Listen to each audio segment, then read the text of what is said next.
이공계라는 분야 자체는 국가의 어떤 안보에도 직결이 되고 국가의 경쟁력에 굉장히 직결된 그런 문제이기 때문에 굉장히 의미 있는 일들입니다. 그래서 이공계에 있음으로써 그런 것들에 대한 사명감도 많이 느끼게 되고 제 이름을 걸고 논문이 나가고 그게 평생 남기 때문에 이공계인으로 살면서 그게 진짜일까? 라고 생각하실 수도 있지만 거의 대부분의 순간에 만족하고 있어요.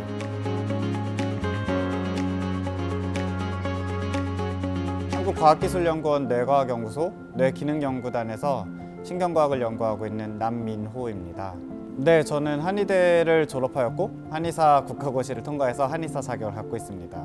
사실 저는 좀 성격이 남들이 좀 안 하는 거를 해봐야겠다는 생각이 많이 있었고 마침 한의대에 다니면서 한의학이라는 게 과학적으로 안 밝혀진 부분이 너무 많고 그래서 이걸 과학적으로 밝히면 굉장히 가치 있는 일이 될 것 같다. 좀 더 큰 꿈을 꿀 수 있는 가슴이 뛸 것 같은 느낌이 들어서 과학을 하게 되었습니다. 별세포를 통한 뇌 질환의 기전을 연구하는 사람이기도 하고 침치료의 신경과학적인 기전을 연구하는 사람이기도 합니다. 알츠하이머 치매와 같은 뇌에서는 뇌염증이 많이 일어나고 있고요. 그 뇌염증의 핵심으로 꼽히는 것이 바로 별세포입니다. 이 별세포가 주변에 있는 신경세포를 못살게 굴고 신경세포를 억제하고 이런 역할을 하는데요. 반응성 별세포가 어떻게 해서 신경세포를 억제하는지에 대한 그런 대사 과정을 영상화하는 기술을 개발한 연구라고 할 수 있겠습니다. 연구를 하는 직업은 다른 사람이 아니라 나의 만족과 나의 그 호기심을 충족시키기 위해서 일을 하는 것이거든요. 그래서 그런 부분에서 굉장히 만족도가 높고 저는 제가 하고 싶은 일을 하고 있고 다른 사람을 위해서 일하고 있다는 생각이 안 듭니다. 그게 제 직업의 가장 큰 만족도인 것 같아요. 제가 대학원 과정을 하면서 다소 고되고 끝이 없는 터널에 있는 것 같은 느낌이 들 때가 많이 있거든요. 그럴 때 주변에서 이제 뭐 교수님이나 아니면 동료들로부터 이렇게 많이 위로를 받기도 하고 어려움을 극복하는 데 중요했던 경험인 것 같고요. 연구실에도 대부분의 대학원생의 수급 문제가 있습니다. 그래서 대학원생이 연구실을 돌려야 하는 그런 톱니바퀴로서가 아니라 저희 같은 사람이 되는 연구의 주체가 되는 것인데 대학원생의 인구가 많이 줄어든 것은 사실인 것 같습니다. 키스트 선임연구원 이월령입니다. 지금은 인간 융합형 디바이스 개발을 위해서 열심히 연구하고 있습니다. 디바이스라는 것이 전자기기인데요. 인간에 이제 적용을 할 때 뭐 예를 들어 부드럽다든지 아니면 신축성이 있다든지 그런 것을 반영해서 디바이스를 만듭니다.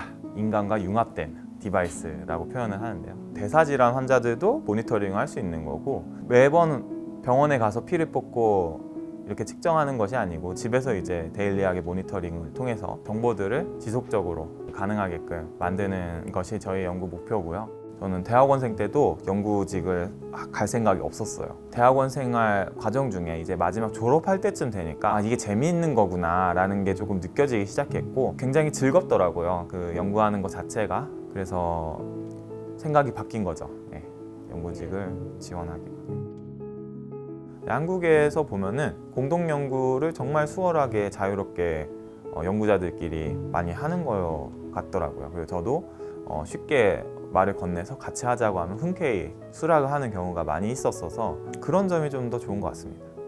아무래도 한국이 조금 더 권위의식이 있는 것 같아요.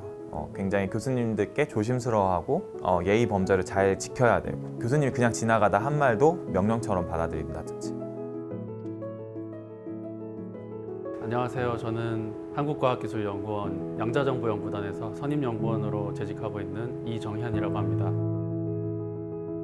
어렸을 때부터 저는 추상적으로 과학자가 되는 게 꿈이었고요. 93년도였나? 그때 이제 대전에서 과학 엑스포가 굉장히 크게 열렸었는데 그때 여러 가지 새로운 그리고 신기한 기술들을 접하면서 또 그런 모습을 봤던 부모님 입장에서도 과학 쪽으로 뭔가 굉장히 많이 서포트를 해주셨던 것 같습니다. 양자 중첩이라든지 양자 얽힘이라든지 이런 또 재밌는 현상들이 있어요. 그래서 이런 현상들을 이용하게 되면 저희가 컴퓨터라는 그 체계에서 뭔가 병렬적으로 한꺼번에 필요한 어떤 경우의 가짓수를 한꺼번에 동시에 계산할 수 있는 그런 기계를 만들 수가 있습니다. 그래서 그런 거를 우리가 이제 양자 컴퓨터라고 현재는 부르고 있고, 예를 들어서 뭐 이제 신약을 만들기 위해서 뭐 화학 물질 같은 걸 합성을 해야 되는데 합성하기 전에 이제 계산을 미리 해야 됩니다. 시뮬레이션도 해야 되고 그런 것들을 양자 컴퓨터가 좀 대신해서 굉장히 오래 걸릴 그런 계산들을 좀 빨리 그래도 계산할 수 있지 않을까, 그런 기대를 모으고 있습니다. 처음에 이제 미국으로 유학을 갔을 때 한국에서는 뭔가 경험하지 못했던, 예를 들어서 고전에 굉장히 유명한 책인데 그 책에서의 뭔가 논리적 허점을 찾는 그런 것들이 과제로 나온다든지 굉장히 생소한 그런 문제들에 대해서 많이 공부를 시키더라고요. 그래서 그런 과정을 통해서 지금 하고 있는 연구에도 되게 좋은 밑거름이 되지 않았나 그런 생각을 해봅니다.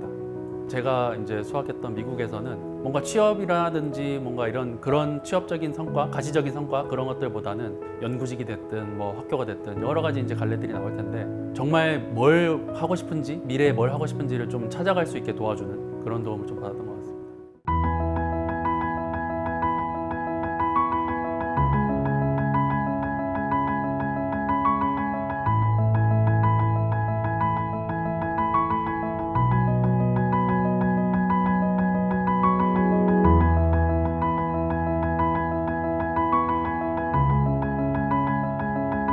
사실 우리나라처럼 뭔가 탑을 추구하는 나라는 별로 없는 것 같아요. 그 정도 성적을 받으면 주변에서 얘기를 해요.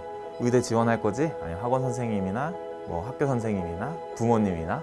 똑똑한 사람들은 다 의사가 되어야 한다는 약간의 주변의 그런 시선들이 고등학생들 혹은 대학생들이 이공계를 직업으로서 유지하는 것에 주저하게 만드는 것 같고요. 이런 분야를 선택을 했을 때 그런 좋은 곳으로 못 간다는 생각 때문에 사람들이 이제 많이 기피하는 그런 경향이 있는 것 같습니다. 회사를 다니면 사실은 회사를 위해서 일을 해야 되고 좀 더 안 좋게 얘기하면 상사를 위해서 일을 하는 느낌이 들 수가 있는데 제 이름을 걸고 논문이 나가고 그게 평생 남기 때문에 세상에 아직까지 밝혀지지 않은 그런 여러 가지 학문적인 부분 또는 뭐 기술적인 부분에서 개발이 필요한 새로운 것들을 공부하고 보람을 느끼면서 너무 당연한 얘기지만 뜻이 있는 곳에 길이 있다고 생각합니다. 뜻이 있다면 그 뜻을 키우고 눈앞에 있는 길을 가보는 것도 응원할 만한 일이라고 생각합니다. 긴 터널에는 분명히 끝이 있으니까 졸업하고 또 독립된 연구자가 될 수 있는 날이 올 거라고 생각합니다. 이공계라는 분야 자체는 굉장히 국가의 어떤 안보에도 직결이 되고 또 국가의 경쟁력에 굉장히 직결된 그런 문제이기 때문에 분명히 이공계를 준비하고 미래를 준비하시는 분들이 계실 때 즐거움도 있지만 이런 사명감을 가지고 일할 수 있다는 생각을 가지시면서 공부를 열심히 하시면 좋을 것 같습니다. 연구라는 것은 굉장히 장기 프로젝트입니다. 그래서 계속 매달려서 있다 보면은 적어도 3년은 걸리는 것 같습니다. 평균적으로 3년 정도 지나면은 그 연구가 어떤 건지에 대해서 감이 옵니다. 힘들더라도 견뎌보고 굉장히 추천드립니다.